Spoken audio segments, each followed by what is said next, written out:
ഭരണഘടനാപരമായി ഒരു സംസ്ഥാന ഗവൺമെൻറ്റിനെ സഹായിക്കേണ്ട ഗവർണർ ഈ വഴിവിട്ട മാർഗം സ്വീകരിക്കേണ്ടിയിരുന്നില്ല.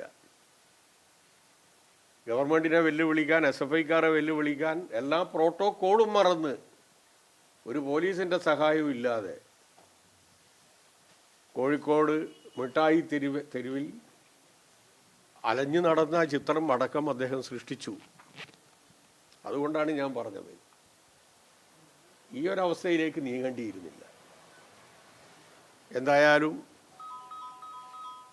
അദ്ദേഹം കേരളത്തോട് കാട്ടിയിട്ടുള്ള സ്നേഹത്തിന് നന്ദി. അദ്ദേഹം ഇനിയും ഒരു ഭരണഘടനാ സ്ഥാപനം അതിൻ്റെ ഒരു പ്രധാനപ്പെട്ട സാരഥി എന്ന നിലയിൽ ഈ തെറ്റുകളിൽ നിന്ന് പാഠം പഠിച്ച് തിരുത്തുമെന്ന് പ്രതീക്ഷിക്കുന്നു. ഇതൊന്നും ഞങ്ങൾ വ്യക്തിപരമായി കാണുന്നതല്ല. അദ്ദേഹത്തോടുള്ള ഏതെങ്കിലും രൂപത്തിലുള്ള ബഹുമാനത്തിനോ സ്നേഹത്തിനോ ഒരു കുറവുമുണ്ടാകില്ല.